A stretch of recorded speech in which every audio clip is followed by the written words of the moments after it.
Explication de la sourate Al-Mulk. Dans le premier verset de la sourate Al-Mulk, Allah dit Tabarakalladhi biyadihi al-mulku wa huwa ala kulli shay'in qadir. Ce qui veut dire béni soit celui entre les mains de qui toute chose est et il est capable de toute chose.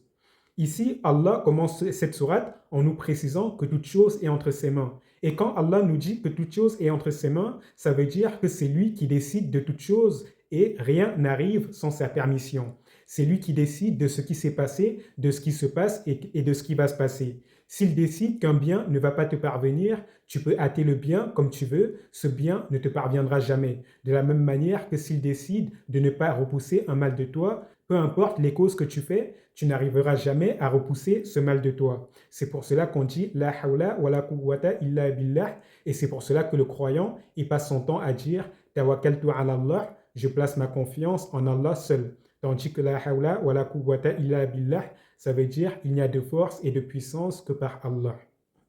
Et le but de ce verset a pour but de tourner la confiance du croyant envers Allah seul et de pousser le croyant à ne compter que sur Allah seul, car si le croyant sait que toute chose est entre les mains d'Allah, alors pourquoi il va se tourner vers celui qui n'est qu'une cause? Et c'est pour cela que Allah termine ce verset en disant Wa huwa ala kulli shay'in qadir, c'est-à-dire il est l'omnipotent, celui qui est capable de tout, celui à qui rien n'est impossible, afin que le croyant qui veut placer sa confiance en Allah soit rassuré, car il sait que peu importe ce qu'il demande à Allah, Allah est capable de lui donner cette chose, Allah est capable de lui donner le paradis et la vie éternelle. Et si Allah est capable de lui donner le paradis et la vie éternelle, Allah peut lui donner ce qui est moindre que cela. De la même manière que quand Allah te dit qu'il est l'omnipotent, celui qui est capable de toutes choses, c'est pour te pousser à placer ta confiance en lui pour repousser le mal et afin que tu saches qu'aucun mal n'est difficile à repousser de toi de la part d'Allah. Car Allah, il est le maître du bien et du mal, et s'il décide qu'un mal va s'éloigner de toi, alors ce mal obéira à Allah et ce mal s'éloignera de toi.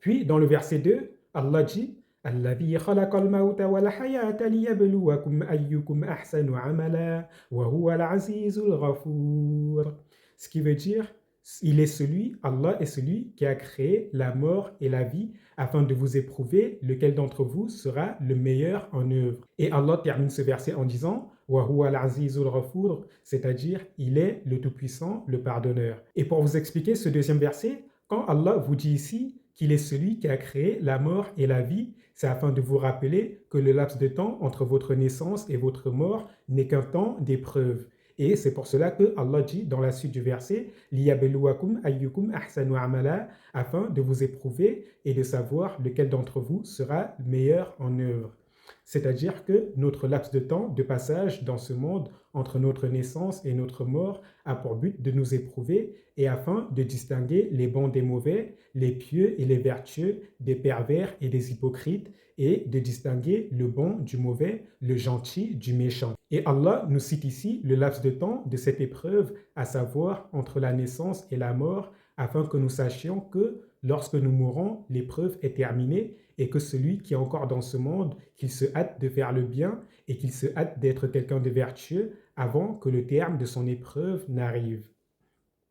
Et c'est pour cela que Allah termine le verset en disant Wa huwa al-azizul ghafur, c'est-à-dire Al-Aziz, le Tout-Puissant, celui qui châtie dans sa justice et rétribue celui qui a fait le mal par le mal, car celui qui a échoué à l'examen doit subir les conséquences de son échec. Celui qui a passé sa vie à faire le mal doit semer ce qu'il a récolté. Tandis que lorsque Allah dit Al-Ghafur, après avoir dit Al-Aziz, c'est pour préciser que ceux qui n'ont pas échoué l'épreuve, ceux qui se sont efforcés de faire le bien, ceux qui se sont efforcés d'être des bonnes personnes et ceux qui ont cru en Allah et au jour dernier et qui ont cherché la satisfaction de leur Seigneur dans le bien qu'ils faisaient, mais ne l'ont pas fait par ostentation ou par la recherche d'un gain ou d'un but dans ce monde. Allah nous précise ici qu'il est le pardonneur, c'est-à-dire il va leur pardonner les petites erreurs qu'ils ont faites et il va faire triompher leurs bonnes actions sur leurs mauvaises actions et il va les faire rentrer au paradis, la maison de ceux qui ont triomphé de la vie dans ce bas monde.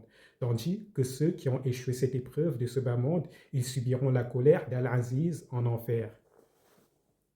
Puis, dans le verset 3, afin de conforter notre foi, Allah nous parle de sa création en disant الذي خلق سبع سماوات طباقا ما ترى في خلق الرحمن من تفاوت فارجع البصر هل ترى من فطور. C'est-à-dire, Allah est celui qui a créé sept cieux superposés et tu ne trouves dans la création du tout miséricordieux aucune imperfection ou aucune anomalie. C'est-à-dire que lorsque tu regardes les cieux et lorsque tu regardes la terre, lorsque tu contemples l'univers, tu ne vois que de la perfection et tu ne vois que de l'harmonie. Et c'est cette harmonie qui fait que l'univers est stable et c'est cette stabilité qui nous permet de vivre dans cet univers sans être attaqué par des météorites, sans être brûlé par la chaleur du soleil, sans être touché par le froid glacial et sans être touché par tous les maux qui auraient pu nous toucher s'il n'y avait pas d'harmonie dans l'univers. Et c'est pour cela que Allah termine le verset en disant c'est-à-dire, tourne le regard vers le ciel et tourne-le vers la terre, contemple les cieux et la terre et contemple toute la création d'Allah. Y vois-tu un défaut? Y vois-tu une brèche? Y vois-tu une anomalie? Mais ici, il faut préciser une chose, c'est que Allah parle de l'astronomie, Allah parle des cieux et de la terre, Allah parle ici de ce qui est du domaine astronomique, mais il ne parle pas des hommes, car certes, il a créé l'univers de manière parfaite, mais les hommes, il les a créés tantôt certains avec des défauts et d'autres sans défaut, afin que celui qui est né sans défaut, cela soit une épreuve pour lui, pour savoir s'il va être reconnaissant envers Dieu ou pas, de ne pas l'avoir créé aveugle, de ne pas l'avoir créé avec une main en moins, de ne pas l'avoir créé sourd, ainsi de suite. De la même manière que celui qui est né avec une anomalie, cela est une épreuve pour lui, pour voir s'il va patienter et s'il ne va pas être ingrat envers son Seigneur en pensant au peu que son Seigneur ne lui a pas donné, oubliant que son Seigneur lui a donné ce qui est inestimable, à savoir la vie. Et qu'est-ce que la vue à côté de la vie? Et qu'est-ce que lui à côté de la vie? Et qu'est-ce que ta jambe à côté de la vie? Et qu'est-ce que tes mains à côté de la vie? Y a-t-il quelque chose de plus important sur ton corps que ta vie? Non. Dans ce cas, ne sois pas ingrat envers ton Seigneur, remercie-le, quand bien même il t'est créé avec des défauts. Et si ton Seigneur t'a créé sans défaut, alors sois reconnaissant envers lui, car il aurait pu te créer comme celui qui a des défauts. Et bien sûr, cela afin de vous préciser encore une fois de plus que ici, quand Allah parle de sa perfection dans la création et quand Allah dit qu'il n'y a pas d'anomalie dans sa création, il parle des cieux et de la terre, il parle de tout ce qui touche le domaine astronomique. Puis Allah continue dans le verset 4 en disant ثم ارجع البصر كرتين ينقلب إليك البصر خاسئا وهو حسير. C'est-à-dire, et retourne-y le regard une deuxième fois, afin de bien chercher s'il y a un défaut, ton regard te reviendra humilié et harassé, chagriné de ne pas avoir trouvé de défaut à imputer au tout miséricordieux. Et ici, c'est un défaut qu'Allah lance à ceux qui ne croient pas qu'Allah, il est l'omniscient, l'omnipotent, ceux qui ne croient pas qu'Allah, il sait tout et qu'il est capable de tout. Allah, ici, il leur lance un défi en leur disant de contempler les cieux dans tous les recoins, de chercher bien dans tous les recoins des cieux s'il y a un défaut, s'il y a quelque chose qui prouve que Dieu n'est pas omniscient, quelque chose qui prouve que Dieu n'est pas omnipotent, et ainsi leur regard leur reviendra humilié, harassé, car ils ne trouvent aucun défaut à amputer au tout miséricordieux, ils ne trouvent aucun défaut à amputer au Créateur parfait. Et ainsi, la création des cieux et de la terre sont là pour nous rappeler la perfection de Dieu, pour nous rappeler l'omniscience de Dieu et pour nous rappeler l'omnipotence de Dieu, afin que toi qui es croyant, tu ne doutes pas de ton Seigneur et que lorsque tu places ta confiance en ton Seigneur, tu ne doutes pas de ce qu'il est capable de faire et que tu ne doutes pas de ce qu'il t'a promis, aussi grand soit cette promesse à l'exemple du paradis et de la vie éternelle. Et dans le verset 5, ce dernier verset sur lequel on va s'arrêter, Allah dit وَلَقَدْ زَيَّنَّا السَّمَاءَ الدُّنْيَا بِمَصَابِيحَ وَجَعَلْنَاهَا رُجُومًا لِلشَّيَاطِينِ. Dans ce verset, Allah nous dit qu'il a enjolivé le ciel de la terre, le ciel le plus proche au-dessus de nous, qu'il a enjolivé de lampes, de luminaires et qu'il en a fait des projectiles pour lapider des démons. Donc, premièrement, ici, Allah nous précise c'est-à-dire, nous avons enjolivé le ciel de la dunya. Et pourquoi Allah cite spécifiquement le ciel de la dunya? C'est parce que plus tôt, il a parlé des sept cieux superposés, afin que nous, humains, dans notre ignorance, nous sachions que le ciel le plus proche, tout ce que nous voyons dans le ciel le plus proche, ce que nous appelons univers qui n'est que le ciel le plus proche, le plus petit des sept cieux, Allah nous dit que cet immense ciel est le plus petit et celui de la dunya, et qu'au-dessus de cela, il y a 7 cieux superposés. Et c'est pour cela que Allah a spécifié en disant le ciel de la dunya.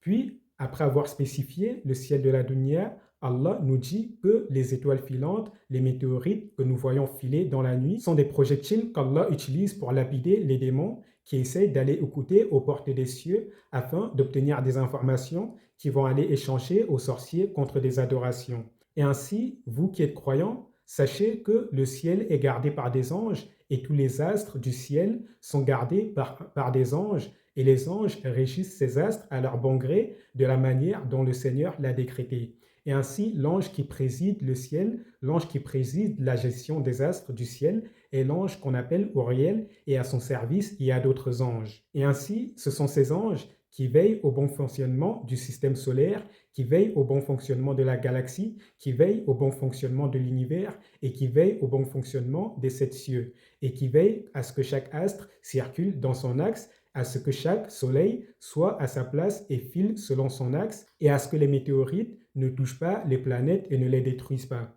comme cela s'est fait dans le passé. Puis après cela, Allah nous parle spécifiquement des météorites qu'il appelle des luminaires et Allah nous dit qu'il en a fait des projectiles pour lapider des démons. Et cela, pour comprendre cela, vous devez savoir que les démons qu'on appelle les djinns, il y en a parmi eux qui sont bons et il y en a parmi eux qui sont mauvais. Et parmi ces djinns, ceux qui sont mauvais, ils vont aux portes du ciel pour écouter les informations auprès des Mala'ul A'la, comme on l'a appris dans l'explication de la sourate As-Saffat. Car Al-Mala'ul A'la sont les plus hauts degrés parmi les anges et ils président à la cour d'Allah. Et ainsi, Allah leur transmet les secrets de toutes choses et ils en discutent entre eux. Et pendant qu'ils en discutent entre eux, les démons mal intentionnés, ils essayent d'aller écouter et d'aller tirer le plus d'informations possible sur ce qui va arriver dans le futur. Et lorsqu'ils ont obtenu ces informations, ils se précipitent pour aller le transmettre aux sorciers en échange d'adoration. Et ainsi, le sorcier, lorsque le démon lui transmet cette information, le démon lui inspire ce qu'il doit faire comme adoration et le sorcier obéit et fait un acte d'adoration envers le démon, que ce soit un sacrifice, que ce soit une offrande ou bien que ce soit autre chose. Et ainsi, toi, lorsque tu vas voir le sorcier te tourne vers l'adoration de ce démon, le sorcier te demande de sacrifier, le sorcier te demande de payer un animal qu'il va sacrifier, le sorcier te demande de payer ceci qu'il va mettre là-bas. Ainsi, tout cela est une adoration pour le démon, celui qui lui a transmis les informations de l'invisible en échange de bons procédés. Et c'est pour cela que Allah a placé dans le ciel des anges qui régissent les cieux, et ces anges, lorsqu'ils voient un démon qui essaye d'écouter aux portes du ciel, ils décrètent alors la projection d'une météorite, la projection d'une étoile filante qui vise ces démons et qui les poursuit pour les détruire. Et c'est pour cela que dans les cieux, vous voyez les étoiles filantes. Et nous allons nous arrêter à ce verset 5 et nous ferons la suite plus tard, Inch'Allah. Donc, j'espère que ça t'a profité et j'espère que les prochaines explications de la sourate Al-Mulk te profiteront aussi, Inch'Allah.